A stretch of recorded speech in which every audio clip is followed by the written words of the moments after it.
사람 사이의 관계는 결국 말로 시작해서 말로 무너집니다. 한마디가 마음의 문을 열기도 하고 같은 한마디가 관계를 닫아버리기도 합니다.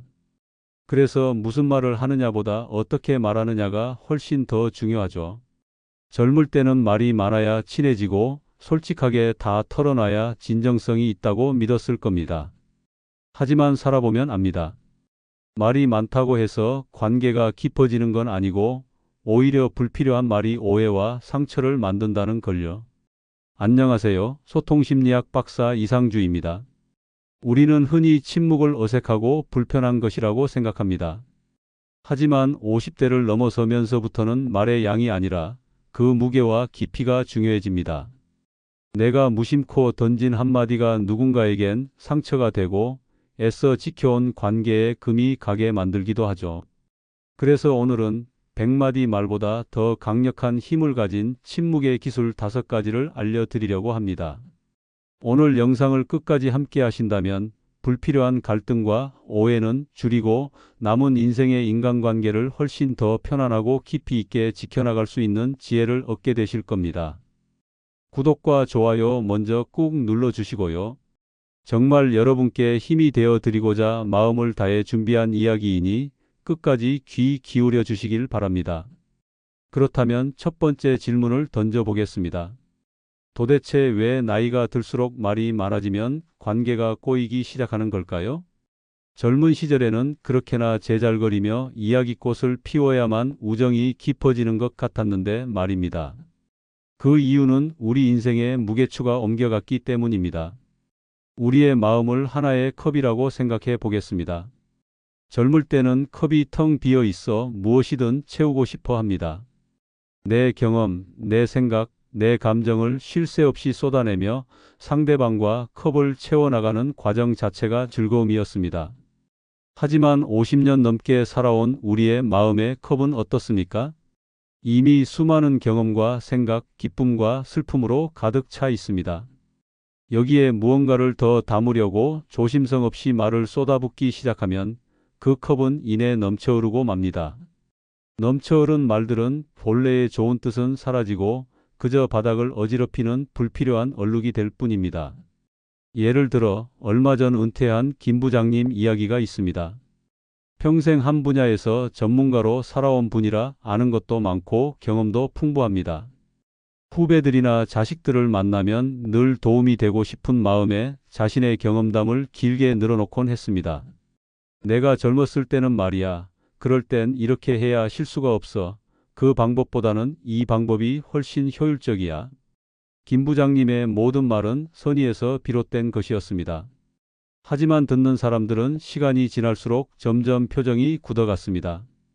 처음에는 감사히 듣던 조언들이 어느 순간부터는 잔소리로 들리기 시작했고 나중에는 은근히 그 자리를 피하게 되었습니다. 김 부장님의 말 속에는 틀린 정보가 하나도 없었습니다. 모두 피가 되고 살이 되는 유용한 정보였을지도 모릅니다. 하지만 그 많은 말 속에는 듣는 사람이 원하지 않는 정보와 미처 헤아리지 못한 오해의 소지가 함께 담겨 있었습니다. 후배는 자신의 능력을 의심받는다고 느꼈고 자식은 아버지의 이야기가 자신의 삶을 존중하지 않는 가르침으로 받아들였습니다. 말의 양이 늘어날수록 감정의 골은 오히려 깊어진 것입니다. 이것이 바로 나이가 들수록 관계의 기준이 바뀌는 결정적인 지점입니다. 20대, 30대에는 옳고 그름을 따지고 누가 더 논리적인지, 누가 더 많이 아는지를 겨루는 대화가 의미 있었을지 모릅니다. 하지만 수많은 관계의 흥망성쇠를 겪어본 우리에게는 이제 옳고 그름보다 더 중요한 가치가 생겼습니다. 바로 편안함입니다. 그 사람과 함께 있으면 마음이 편안한가? 그 사람과의 대화가 나를 지치게 하지는 않는가? 이것이 남은 인생의 관계를 지속시키는 가장 중요한 기준이 됩니다. 아무리 옳은 말이라도 나를 불편하게 만든다면 그 관계는 오래갈 수 없습니다. 반대로 조금은 부족해 보여도 그저 내 이야기를 들어주고 고개를 끄덕여주는 사람 곁에서는 마음의 평화를 얻게 됩니다. 이것이 바로 말의 양이 아니라 말의 무게가 중요해지는 순간입니다. 눌러야 할 때 누르는 침묵의 무게가 쏟아내는 100마디 말의 가벼움보다 훨씬 더 값지게 되는 것입니다. 그렇다면 그 말의 무게를 조절하기 위해 우리는 구체적으로 어떤 말을 아껴야 할까요? 특히 나이가 들수록 가까운 사이에서도 조심해야 할 세 가지 주제가 있습니다. 이것들을 입에 올리는 순간 관계에는 미세한 균열이 가기 시작합니다. 첫 번째는 바로 돈 이야기입니다. 돈은 참 민감하고 어려운 주제입니다. 특히 각자의 형편이 달라지는 50대 이후에는 더욱 그렇습니다. 무심코 자식에게 집 한 채 사주었다는 이야기, 최근 주식 투자로 얼마를 벌었다는 이야기, 연금이 생각보다 많이 나와서 살만하다는 이야기는 듣는 사람의 마음에 파문을 일으킵니다. 말하는 사람은 그저 기쁜 소식을 나누고 싶었을 뿐이겠지만 듣는 사람에게는 그것이 날카로운 비교의 잣대가 될 수 있습니다. 자식의 전세금을 겨우 마련해주고 안쓰러워하는 부모에게는 깊은 상실감을, 노후 준비가 막막한 친구에게는 쓰라린 질투심을 안겨줄 수 있는 것입니다. 심리학에서 말하는 사회적 비교 이론이라는 것이 있습니다. 사람은 본능적으로 자신을 주변 사람과 비교하며 자신의 위치를 평가하려는 경향이 있는데 현대 사회에서 돈만큼 쉽고 또 잔인하게 사람을 비교시키는 기준도 없습니다. 나의 기쁨이 타인에게는 고통이 될 수 있다는 사실을 기억해야 합니다. 반대로 자신이 처한 경제적 어려움을 계속해서 토로하는 것 또한 관계를 병들게 합니다. 만날 때마다 돈이 없다는 하소연, 대출 이자 걱정, 자식에게 들어가는 돈에 대한 푸념은 듣는 사람의 에너지를 소모시킵니다. 처음에는 안타까운 마음에 위로를 건네지만 그것이 반복되면 만남 자체가 부담스러워지고 결국 그 사람을 피하게 됩니다. 돈 이야기는 자랑이든 하소연이든 관계에 이로울 것이 하나도 없습니다. 두 번째로 굳이 말하지 않아야 할 주제는 자신의 건강 문제입니다. 물론 아프면 위로받고 싶고 내 고통을 누군가 알아주길 바라는 마음은 당연합니다. 하지만 이것이 만날 때마다 반복되는 레퍼토리가 되어서는 곤란합니다. 어젯밤에는 허리가 아파서 잠을 설쳤다. 혈압이 또 올라서 병원에 다녀왔다. 무릎이 쑤셔서 걷기조차 힘들다는 이야기가 대화의 중심이 되어버리는 순간 상대방은 나를 위로하는 감정 노동에 시달리게 됩니다. 우리는 친구이지 상담사가 아닙니다. 상대방의 끝없는 건강 염려증과 신세 한탄을 모두 받아주는 것은 생각보다 훨씬 더 많은 정신적 에너지를 필요로 합니다. 마치 밑 빠진 독에 물을 붓는 것처럼 아무리 위로와 격려의 말을 부어줘도 상대의 고통은 채워지지 않고 나의 기운만 빠져나가는 경험을 하게 됩니다. 그러다 보면 어느새 그 친구의 전화벨이 울리면 가슴이 철렁 내려앉는 자신을 발견하게 될지도 모릅니다. 정말 도움이 필요해서 조언을 구하는 것과 습관적으로 자신의 아픔을 전시하는 것은 분명히 다릅니다. 내 몸이 아픈 것은 나 자신이 가장 잘 돌봐야 할 몫이지 그 짐을 친구나 가족에게 지우는 것은 현명한 처사가 아닙니다. 마지막 세 번째는 타인의 사생활에 대한 이야기입니다. 이것은 신뢰라는 관계의 기둥을 한 번에 무너뜨릴 수 있는 가장 위험한 불씨와 같습니다. 특히 그 자리에 없는 사람에 대한 이야기는 절대 금물입니다. 아무개네 며느리가 글쎄 박 사장님 내 아들이 사업에 실패했다더라 하는 말들은 입에 올리는 순간 달콤한 꿀처럼 느껴질지 모릅니다. 잠시 대화가 풍성해지고 비밀을 공유한다는 동질감에 취할 수도 있습니다. 하지만 그 말을 듣는 상대방은 속으로 어떤 생각을 할까요? 아, 이 사람은 다른 곳에 가서는 내 이야기를 이렇게 하겠구나 라는 생각을 본능적으로 하게 됩니다. 내가 없는 곳에서 나의 사생활이 다른 사람의 입방아에 오르내릴 수 있다는 서늘한 가능성을 깨닫는 순간 당신에 대한 신뢰는 바닥으로 떨어집니다. 특히 자식이나 며느리, 사위에 대한 험담은 최악의 결과를 낳습니다. 가까운 친구에게 속상한 마음에 털어놓은 이야기가 돌고 돌아 당사자의 귀에 들어가는 경우는 생각보다 흔합니다. 그렇게 되면 친구와의 관계는 물론 가장 소중한 가족과의 관계마저 돌이킬 수 없게 됩니다. 이처럼 돈, 건강, 남의 사생활에 대해 입을 닫는 것은 소극적인 회피가 아닙니다. 관계에서 불필요한 마찰을 막고 상대를 존중하는 최소한의 배려이자 적극적인 지혜입니다. 말을 아껴야 할 주제를 알았다면 이제는 한 걸음 더 나아가 침묵이 오히려 신뢰를 주고 관계를 더 단단하게 만드는 빛나는 순간들에 대해 이야기해 보겠습니다. 침묵이 단순한 소리의 부재가 아니라 가장 깊은 위로와 존중을 전하는 언어가 되는 경우입니다. 가장 먼저 상대가 실수했을 때 바로 지적하지 않고 조용히 넘어가는 침묵의 순간입니다. 예를 들어 여러 친구들과 함께 식사를 하는 자리라고 상상해 보겠습니다. 모임을 주최한 친구가 야심차게 준비한 음식이 조금 탔거나 간이 맞지 않을 수 있습니다. 혹은 대화 도중에 누군가 사실과 다른 내용을 이야기하거나 단어 선택을 잘못하는 실수를 저지를 수도 있습니다. 이때 대부분의 사람들은 좋은 의도로 그 실수를 바로 잡아주려고 합니다. 음식이 좀 짠 것 같은데 다음엔 소금을 조금만 넣어봐. 아, 그건 그게 아니고 사실은 이거야. 라고 말입니다. 하지만 그 순간 실수를 지적당한 사람의 마음은 어떨까요? 고마움보다는 민망함과 수치심이 앞서게 됩니다. 특히 여러 사람 앞에서는 더욱 그렇습니다. 그 작은 지적 하나로 즐거웠던 분위기는 순식간에 어색해지고 당사자는 마음의 문을 닫아버릴 수 있습니다. 이럴 때 진정한 지혜는 침묵 속에 있습니다. 음식이 조금 짜면 어떻습니까? 그저 맛있게 먹어주며 다른 훌륭한 점을 칭찬하면 됩니다. 이 나물 무침은 정말 고소하고 맛있다. 덕분에 오늘 정말 행복한 식사를 하네. 라고 말해주는 여유. 친구가 무언가 잘못 알고 이야기하면 어떻습니까? 대화의 전체적인 흐름에 지장을 주는 큰 오류가 아니라면 굳이 그 자리에서 면박을 줄 필요가 없습니다. 그저 고개를 끄덕이며 경청하는 태도를 보여주는 것만으로도 충분합니다.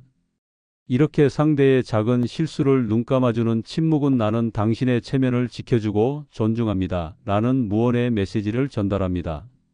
이것은 상대방에게 엄청난 심리적 안정감을 줍니다. 아, 이 사람 앞에서는 내가 조금 실수해도 괜찮구나. 나를 공격하지 않고 지켜주는 사람이구나. 이러한 믿음이 쌓일 때 비로소 진정한 신뢰가 자라나는 것입니다. 두 번째로 침묵이 신뢰를 주는 결정적인 순간은 누군가 어렵게 털어놓은 비밀스러운 이야기를 끝까지 지켜주는 행동입니다. 살다 보면 가장 가까운 가족에게조차 말 못할 고민이 생기기 마련입니다. 배우자와의 갈등, 자식의 속 썩이는 문제, 남모를 경제적인 어려움 같은 것들 말입니다. 어느 날 친구가 눈물을 글썽이며 이런 속 깊은 이야기를 여러분에게 털어놓았다고 생각해 봅시다. 그 순간 여러분은 그 친구의 세상에서 가장 안전한 피난처가 된 것입니다. 이때 우리가 보여줄 수 있는 최고의 위로와 신뢰의 표현은 화려한 조언이나 섣부른 해결책 제시가 아닙니다. 그저 조용히 들어주고 함께 아파해 준 뒤 그 이야기를 여러분의 마음속 가장 깊은 금고에 넣고 영원히 잠가버리는 것입니다. 여기서 중요한 것은 단지 다른 사람에게 그 비밀을 옮기지 않는 것에서 그치지 않는다는 점입니다. 진정한 침묵은 그 친구를 다시 만났을 때 먼저 그 이야기를 꺼내지 않는 배려까지 포함합니다. 괜찮아졌어? 그 문제는 어떻게 됐어? 라고 묻는 것조차 상대에게는 상처를 다시 헤집는 고통이 될 수 있습니다. 그가 먼저 다시 이야기하기 전까지는 나는 아무것도 듣지 못했다는 듯이 평소와 똑같이 그를 대하는 것. 이것이 바로 말보다 강력한 지켜주는 태도입니다. 심리학에서는 이를 심리적 안전기지라고 표현합니다. 내가 어떤 모습이든 어떤 비밀을 털어놓든 비난받거나 평가받을 걱정 없이 온전히 수용될 수 있는 관계를 의미합니다. 이러한 관계는 결코 많은 말로 만들어지지 않습니다.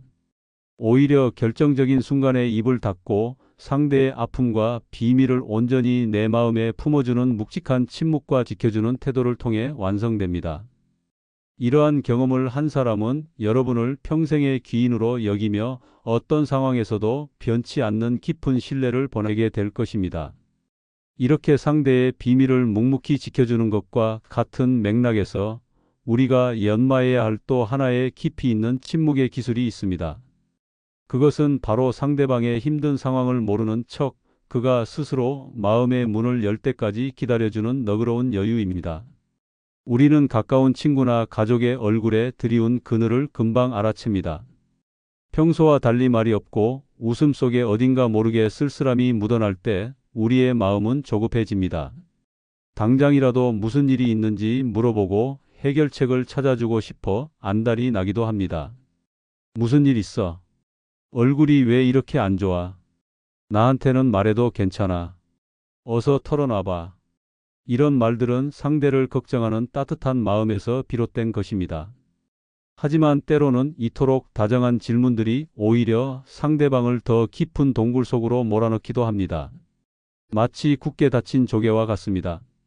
살아있는 조개는 억지로 열려고 하면 할수록 더 단단하게 입을 닫아버리고 결국에는 부서지고 맙니다.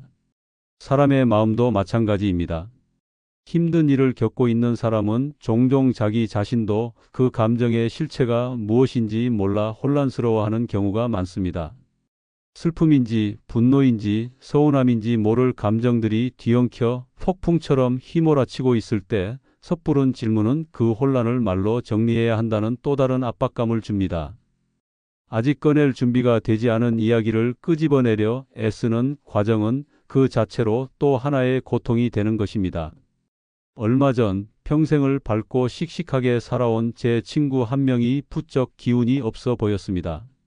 전화를 해도 예전처럼 살갑게 받지 않고 만나자고 해도 이런저런 핑계를 대며 피하는 것이 역력했습니다. 무슨 일이 있구나 직감했지만 저는 묻지 않았습니다. 그저 며칠에 한 번씩 짧은 안부 문자만 보냈습니다. 오늘 미세먼지가 심하다는데 창문 꼭 닫고 지내. 새로 나온 드라마가 재밌다는데 한번 봐봐. 그렇게 아무 일 없다는 듯이 하지만 나는 여전히 내 곁에 있다는 신호만을 꾸준히 보냈습니다. 그렇게 한 달쯤 지났을까 그 친구에게서 먼저 전화가 왔습니다. 한참을 머뭇거리던 친구는 남편의 사업이 어려워져 집을 정리해야 할지도 모른다는 이야기를 어렵게 꺼냈습니다. 그리고 마지막에 이런 말을 덧붙였습니다. 사실은 내가 제일 먼저 생각났는데 무슨 말을 어떻게 해야 할지 몰라서 너무 막막했어. 그런데 재촉하지 않고 기다려줘서 고마워. 내가 묵묵히 기다려주고 있다는 걸 느끼니까 혼자서 마음을 정리하고 이렇게 용기 낼 힘이 생겼어.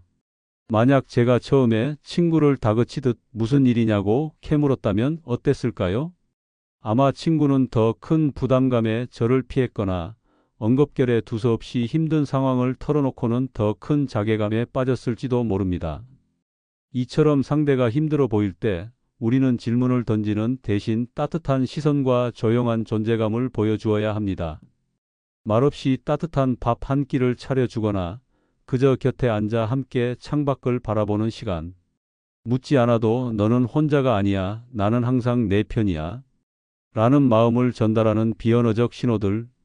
이것이야말로 진정한 어른의 배려입니다. 기다림 속의 침묵은 무관심이 아니라 상대방의 시간과 속도를 존중하는 최고의 표현이기 때문입니다.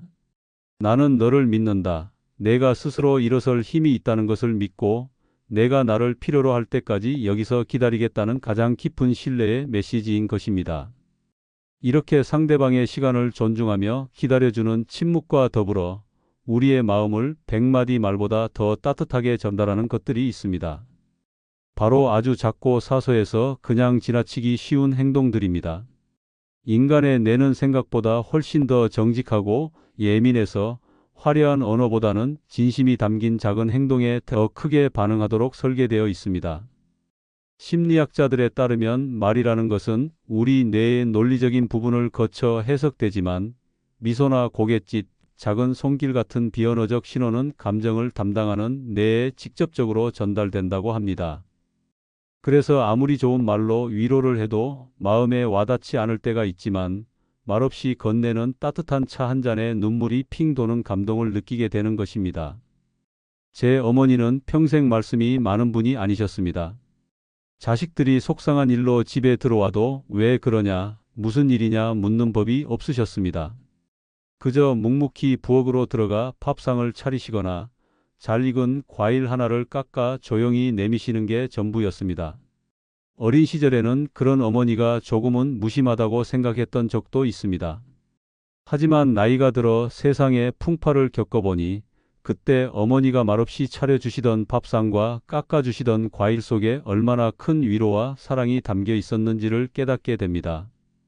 백마디의 걱정과 조언보다 따뜻한 밥 한 그릇이 주는 너는 굴지 마라, 기운 내라 라는 응원이 훨씬 더 강력했던 것입니다. 우리가 일상에서 실천할 수 있는 이런 작은 행동들은 정말 많습니다. 친구의 이야기에 그저 온화한 미소를 지으며 고개를 끄덕여 주는 것, 상대가 피곤해 보일 때 조용히 어깨를 한번 주물러 주는 것, 날씨가 쌀쌀한 날 따뜻한 커피 한 잔을 말없이 사서 건네는 것, 이런 행동들에는 많은 돈이나 시간이 필요하지 않습니다. 필요한 것은 오직 상대를 향한 세심한 관찰과 마음뿐입니다. 한 방송에서 소개된 이야기가 있습니다. 아내와 사별하고 깊은 슬픔에 빠져 식음을 전폐하던 한 할아버지가 계셨습니다. 자식들이 아무리 위로하고 좋은 음식을 해다 드려도 소용이 없었습니다.